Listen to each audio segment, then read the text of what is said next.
गेले 8-9 वर्ष आता माधुरीताईच 5 वर्षाची टर्म होती, मग 3 वर्ष प्रशासकाचं राज्य होतं.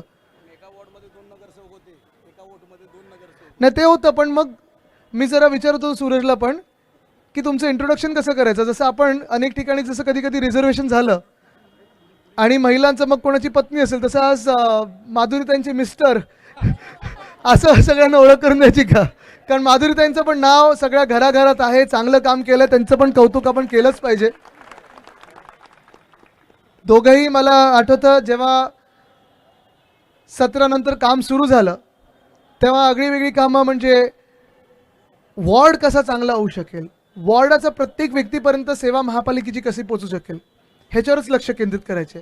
आणि त्याच सोबत जेव्हा मी पालकमंत्री झालो तेव्हा अनेक लोक पालकमंत्र्यांकडे येत असतात की आम्हाला हा कॉन्ट्रॅक्टर पाहिजे, तो कॉन्ट्रॅक्टर पाहिजे, हे काम पाहिजे, ते काम पाहिजे.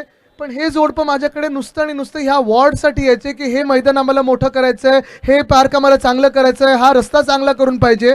वॉर्डच्या लोकांची चांगली भलाई कशी होईल ह्याच्यावर लक्ष केंद्रित करायचे. अर्थात आज मी काही जास्ती वेळ इथे बोलू शकणार नाही आहे, मला पुढे देखील जायचं आहे, अनेक सभा आहेत, शाखा भेटी आहेत. पण मी फक्त विचारायला आलो आहे की आज आपण ह्या 2 वॉर्डचे दोन्ही उमेदवार माझ्या बाजूला आहेत, धरमजी आहेत आणि योगेशजी आहेत. तुम्ही निर्णय घ्यायचा आहे की तुम्ही यांना महानगरपालिकेत पाठवणार की नाही. 100% केलाय का निर्णय. कारण ही निवडणूक फक्त ह्या दोघांची नाहीये, ही निवडणूक ह्या दोघांसाठी नाहीये, ही निवडणूक तुमच्यासाठी आहे, ही निवडणूक आपल्या मुंबईच्या अस्तित्वाची आहे, ही निवडणूक आपल्या मुंबईच्या अस्मितेची आहे. आणि प्रत्येक नगरसेवक जो तुम्ही द्याल, प्रत्येक वाघ जो तुम्ही जिंकून द्याल तो मुंबई राखण्यासाठी, मुंबई वाचवण्यासाठी हे आपल्याला हत्तीचं बळ देणार आहे, वाघाचं बळ देणार आहे, मुंबईकराचं बळ देणार आहे. ते बळ उद्धव साहेबांना आणि राजसाहेबांना थेट देणार आहे, आपल्या ताकदीला देणार आहे. मी या मतदारसंघात काय पहिल्यांदा नाही, अनेकदा आलेलो आहे. गेल्या 5-8 वर्षामध्ये फायर स्टेशन होतं, ड्रीम पार्क होतं, काय काय होतं. नाही ही कामं मला माहिती नाही. तर आपला व्हिडिओ तो एक मिंदेंचा व्हिडिओ आहे ना, खेकडेवाले कानात बोलतात काय काय केलं आणि हे कानात बोलतात मग अमुक केलं. पण एक तुम्हाला सांगतो, ही जी व्यक्ती माझ्या बाजूला उभी आहे, अर्थात धरमजी पण लढतच आहेत आणि ही निवडणुकीमध्ये फार महत्त्वाचं आहे. पण योगेशजींवर गेले 5 वर्ष मी पाहतोय, 4 वर्ष पाहतोय, आपलं सरकार पाडल्यापासून दिल्लीपासून गल्लीपर्यंत ह्यांच्या मागे हात धुवून लागले होते. खोट्या केसेस टाकण्याचा प्रकार असेल, छळण्याचा प्रकार असेल, कुठेही काही करण्याचा प्रयत्न करत असतील तर ह्यांना रोखण्याचा प्रकार असेल, फसवण्याचा प्रकार असेल, फसवून आत टाकण्याचा प्रकार असेल. एका बाजूला दमदाटी व्हायची, एका बाजूला धमकी असायची, एका बाजूला दादागिरी असायची आणि एका बाजूला आमिषं पण दाखवण्याचा प्रयत्न केला. आणि ह्यांना तुम्हाला वाटतं का आमिषं छोटी दाखवली असतील. आपल्याला जी आता पुढच्या 2 रात्र्यांमध्ये आमिषं दाखवायला भाजपवाले येतील, मिंदेवाले येतील, पियुष गोयल ते तर आहेतच, पण जे येतील पाकिटं ती छोटी छोटी असतील. ना पूर्ण पाकिट काय सूटकेस काय रूम भरून सगळं मिळणार होतं. पण ह्यांनी सांगितलं आम्ही आमचं इमान विकणार नाही, आम्ही उद्धव साहेबांसोबत राहू.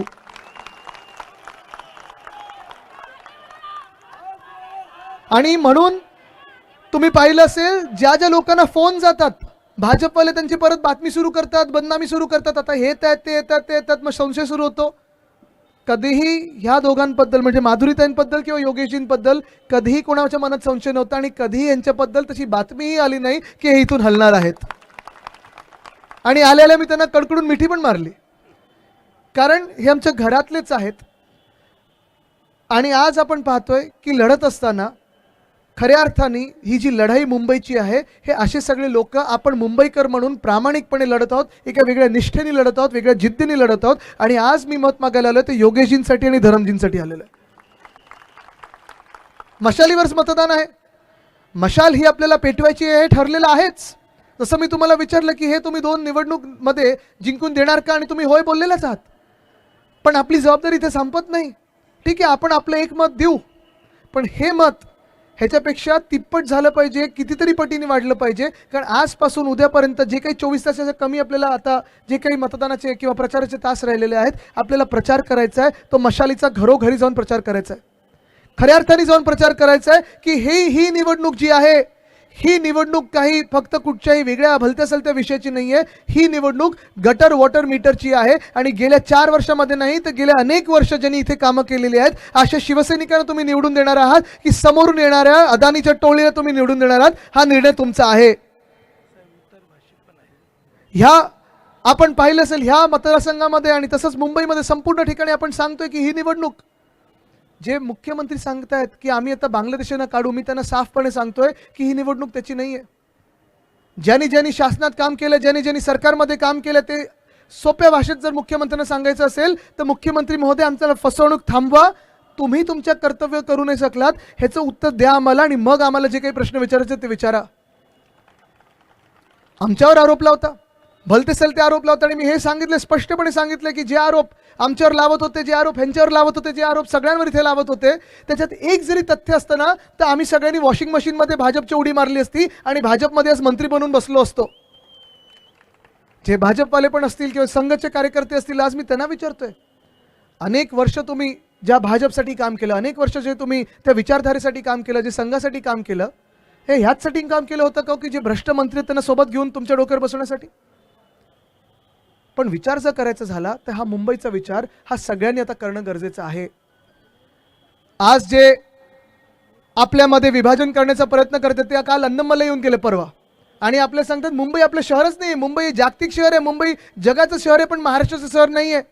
अहो अन्नमलाई, तुमचं डिपॉझिट स्वतः तामिळनाडूमध्ये जप्त झालेलं आहे, ते पहिलं सांभाळा, तुमचा मतदारसंघ कुठचा बघा आणि मग आम्हाला इथून शिकवा.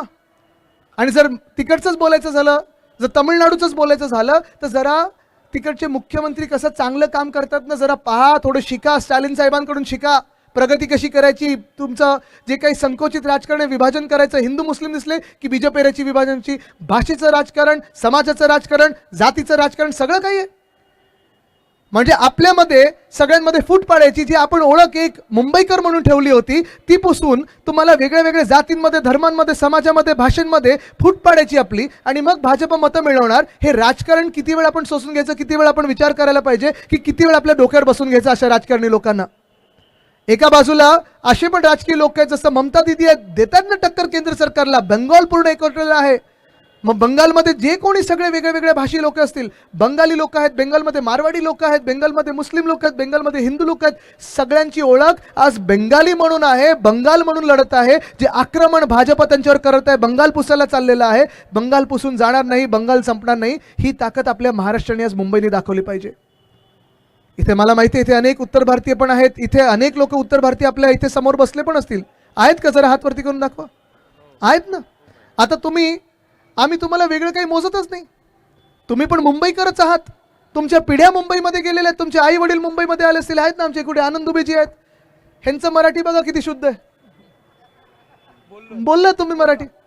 पण तुम्हाला अजून एक सांगतो, आज जे हे काही सुरू केले ना भाजपाने, बघा तुम्हाला हे राजकारण ओळखून घ्यायला लागेल. ते अमित चाटम काय बोलतात, हिंदू मुस्लिम सुरू केलं त्याने, म्हणजे पहिलं आपल्या मनात विभाजन झालं हिंदू आणि मुस्लिम.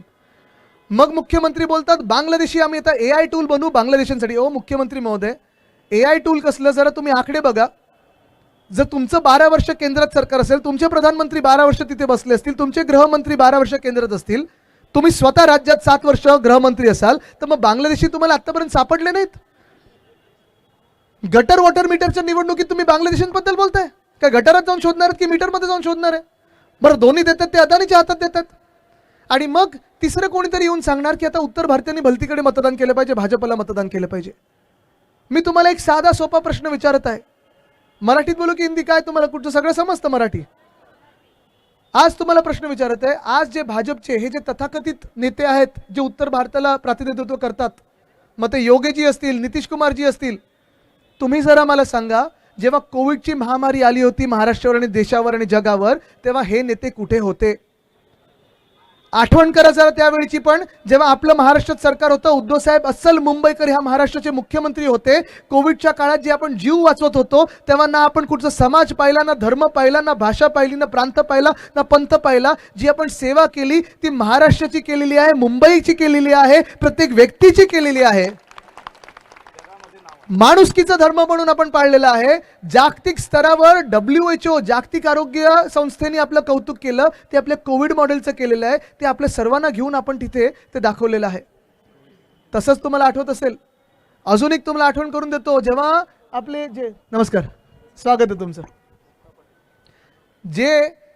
जेव्हा आपल्याला आठवत असेल, इथून अनेक जे उत्तर भारतीय लोक, मग झारखंडचे असतील, छत्तीसगडचे असतील, उत्तर प्रदेशचे असतील, बिहारचे असतील, दाक्षिणातले पण लोक, मग तेलंगणा आणि आंध्राचे लोक असतील, जेव्हा कोविडची पहिली लाट आली तेव्हा त्यांना घरी जायचं होतं. मनात भीती होती. योगेशजी आपल्याला आठवत असेल, आपण फोनवर तेव्हा खूप बोलायचो, कारण इथे वॅक्सिनेशन वगैरे नंतरच्या टप्प्यात करत होतो. पण तेव्हा आपल्याला आठवत असेल, सगळ्यांना जायचं होतं आपल्या घरी, आपल्या आई वडिलांकडे जायचं होतं, आपल्या मुलाबाळांकडे जायचं होतं, आपल्या गावात जायचं होतं. तेव्हा पियुष गोयलजी माहिती आहे धरमजी काय बोलत होते, की नाही, मोदीजींनी सांगितलं ट्रेन सोडायच्या नाहीत, आम्ही ट्रेन सोडू देणार नाहीत, ह्यांना चालत जायचं चालत जाऊ द्या, मरायचं तर मरूच द्या, पण आम्ही जाऊ देणार नाही. तेव्हा एक व्यक्ती ह्या देशात होती जी फेसबुक लाईव्हच्या माध्यमातून तुमच्या घरोघरी आली आणि हे सांगितलं की तुम्ही कुठच्याही राज्याचे असो, आमचं कर्तव्य आहे की तुम्ही आमचेच आहात, आमच्या परिवारातले आहात, तुम्हाला आम्ही असं हवेवर सोडणार नाही, तुमच्यासाठी देखील आम्ही जे करतोय ते सगळ्यांसाठी करत आहोत.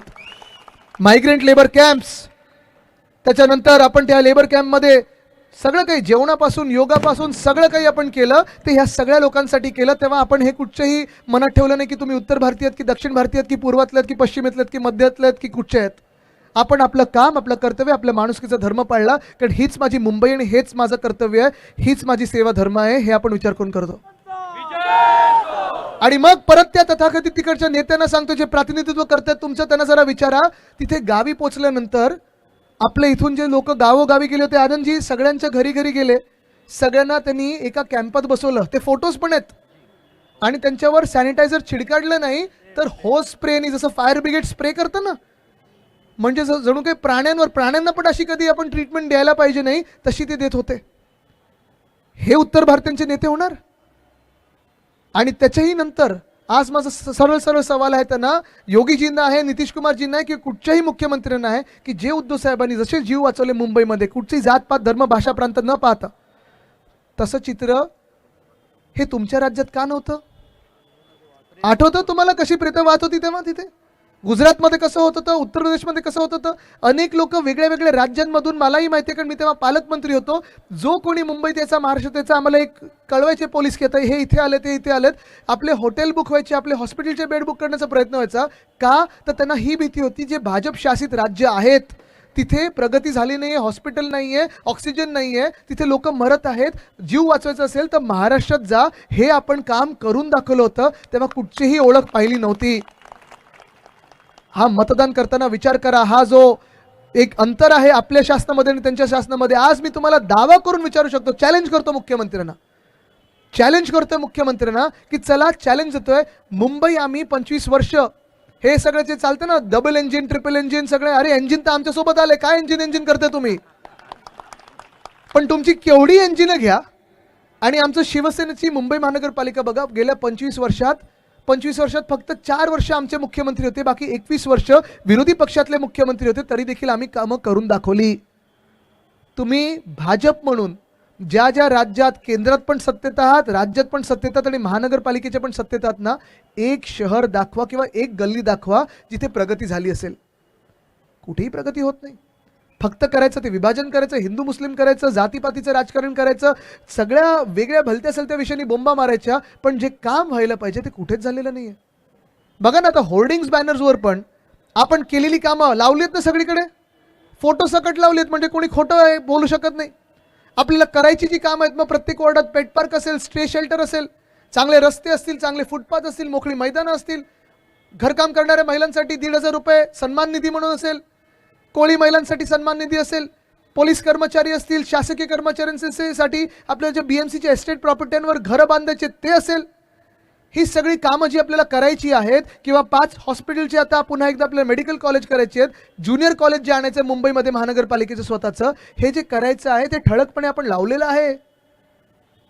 भाजपाने काय दाखवले? फक्त 2 चेहरे, प्रधानमंत्र्यांचे आणि मुख्यमंत्र्यांचे, ज्यांचं योगदान काडी मात्र नाही आहे मुंबईला ना महाराष्ट्राला आहे.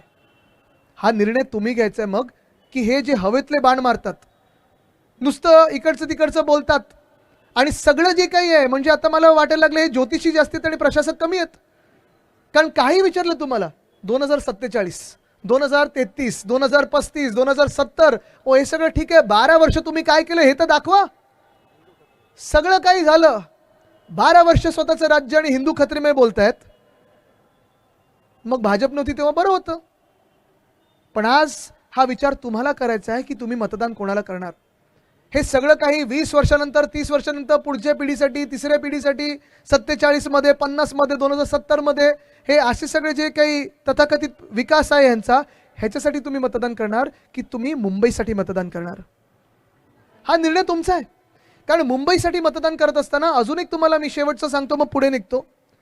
आज मुंबईकर म्हणून जेव्हा आपण एवढे वर्ष एकत्र राहिलो, गुणगोविंदाने राहिलो, आनंदात राहिलो, कुठेही जातपात धर्माची विभाजन आपल्यामध्ये नव्हतं.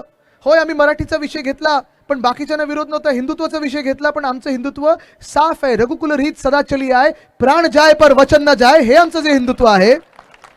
आम्ही वचनपूर्ती करत आलो ना.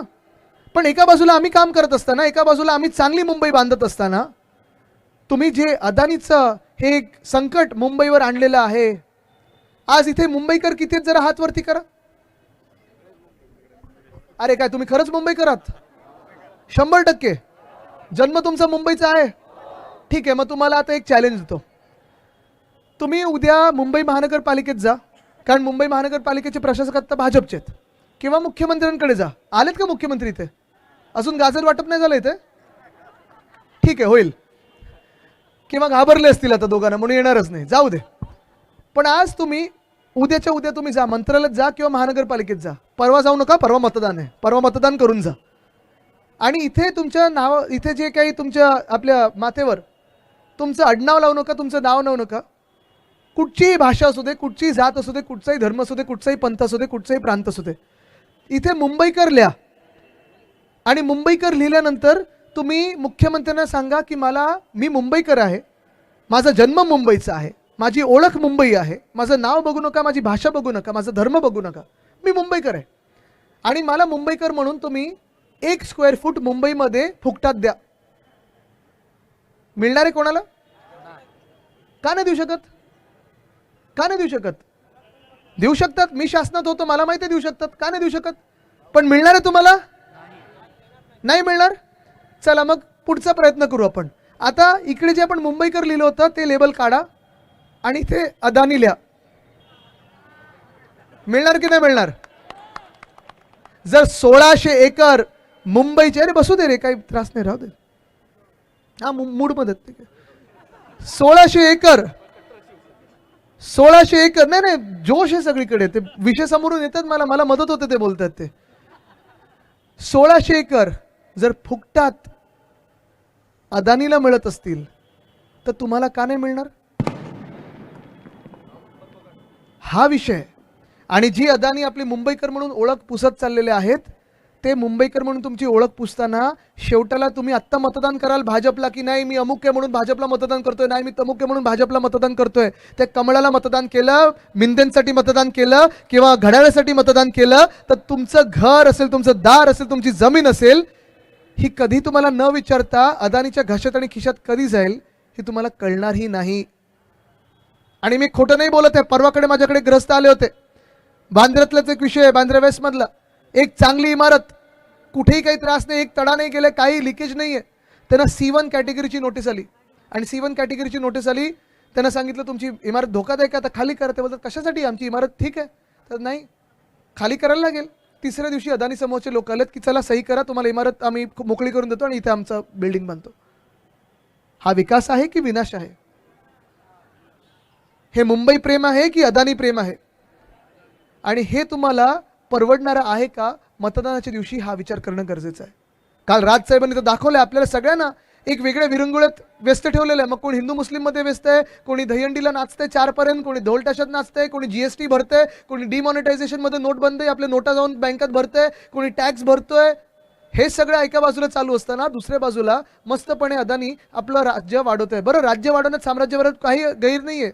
जगात श्रीमंत व्हा, नोकरी धंदा हा वाढलाच पाहिजे, व्यवसाय हा केलाच पाहिजे, अभिमानाने केला पाहिजे. पण माझ्या मुंबईला लुटून आम्ही तुम्हाला श्रीमंत होऊ देणार नाही, माझ्या मुंबईला मिटू देणार नाही. हा निर्धार तुम्ही केला पाहिजे. कारण इथे आता अनेक महिला दिसतात. काल परवाकडेच लाडकी बहीण आलं असेल सगळ्यांच्या खात्यामध्ये, नाही आलंय. एवढ्या महिन्यात पण आलं नव्हतं, पण काही काही लोकांना बरोबर निवडणुकीच्या तोंडावर आलंय. पण ते तेवढे 1500 रुपये मिळणार आहेत तुम्हाला आणि 1600 एकर जात आहेत अदानीला. ही तुलना तुम्ही केली पाहिजे. मुंबईसाठी तुम्ही विचार केला पाहिजे. आणि जर मुंबईसाठी तुम्ही विचार करत असाल आणि तुम्ही मशालीला मतदान करणार असाल तर ह्याच जिद्दीने, ह्याच चिडीने, ह्याच एका ताकदीने तुम्ही मशालीवर मतदान केलं पाहिजे. जसं झांसी की राणी बोलली होती की मैं मेरी झांसी लूटने नहीं दूंगी, मैं मेरी झांसी नहीं दूंगी, तसं तुम्ही देखील महिलांनी सांगितलं पाहिजे की मैं मेरी मुंबई नहीं दूंगी. हा निर्धार असला पाहिजे. हा निर्धार असला पाहिजे. ही ताकद, ही जिद्द दिसली पाहिजे. कारण ह्या मुंबईचं दैवत ही मुंबा देवी आहे. ही मातृशक्ती ही दिसली पाहिजे. ही दुर्गा देवी ही दिसली पाहिजे. मतदानाच्या दिवशी उतरली पाहिजे. आज मी तुम्हाला एवढंच सांगून पुढे निघत आहे की जर तुम्ही निर्णय हा पक्का केला असेल की तुमचं मत हे मुंबईसाठी असणार आहे आणि मी जी काही बोलतोय ते प्रत्येक गोष्ट ही खरी बोलत आहे. कारण मी काही 5 दिवसाचा राजकारणी नाही आहे. मी फक्त 35 वर्षाचा आहे. मला लॉंग टर्म इथे कायचं, तुमच्यामध्ये यायचं, तुमच्यामध्येच राहायचं आहे. मी देखील मुंबईकर तुमच्यासारखाच आहे. आपलं मुंबईवर प्रेम असेल तर मी पण माझं मतदान हे मशालीलाच करणार आहे. तुम्ही पण हा निर्धार केला पाहिजे. पण जर तुम्ही केला असेल तर आता जबाबदारी मोठी आहे. 24 तासापेक्षा कमी आहेत प्रचारासाठी. आणि ह्या प्रचारामध्ये तुम्ही आता घरोघरी जाऊन जे भाजपचे मतदार असतील, जे इतर पक्षाचे मतदार असतील, त्यांना तुम्ही सांगितलं पाहिजे की ठीक आहे, तुम्ही तुमच्या मतदान जे केले आत्तापर्यंत करत राहा, पण ही निवडणूक मुंबईच्या अस्तित्वाची आहे. चुकूनही तुम्ही भाजपला किंवा इतर पक्षांना मतदान केलं आणि शिवशक्तीला म्हणजे शिवसेना उद्धव बाळासाहेब ठाकरे पक्ष, मनसे आणि राष्ट्रवादी काँग्रेसला मतदान नाही केलं तर तुमची मुंबई तुमच्या हातातून खेचली जाईल, तुमची ओळख पुसली जाईल, तुम्हाला बाहेर पाठवलं जाईल. हे परवडणार आहे का? आणि जिथे पाठवलं जाईल तिथे समोर आरशा असेल. तुम्ही स्वतःला काय उत्तर देणार की तुम्ही कोणासाठी मतदान केलं? हा विचार करूनच 15 तारखेला मतदान जर तुम्ही केलं तर मला खात्री आहे की ह्यांच्या कामगिरीवर आणि मुंबईच्या प्रेमापोटी तुम्ही मशालीलाच मतदान कराल. ह्या मला खात्री पटलेली आहे. आज मी तुम्हाला जबाबदारी देते. मतदान खेचणार तुम्ही 15 तारखेचं, घरोघरी उद्या जाणार आणि मशाली जे काही मी बोलले ते पटले ना तुम्हाला, मग मशालीला मतदान करून घेणार. जर हे असेल तर आणि तरच आपण मुंबई वाचू शकू. धन्यवाद. जय हिंद, जय महाराष्ट्र, वंदे मातरम.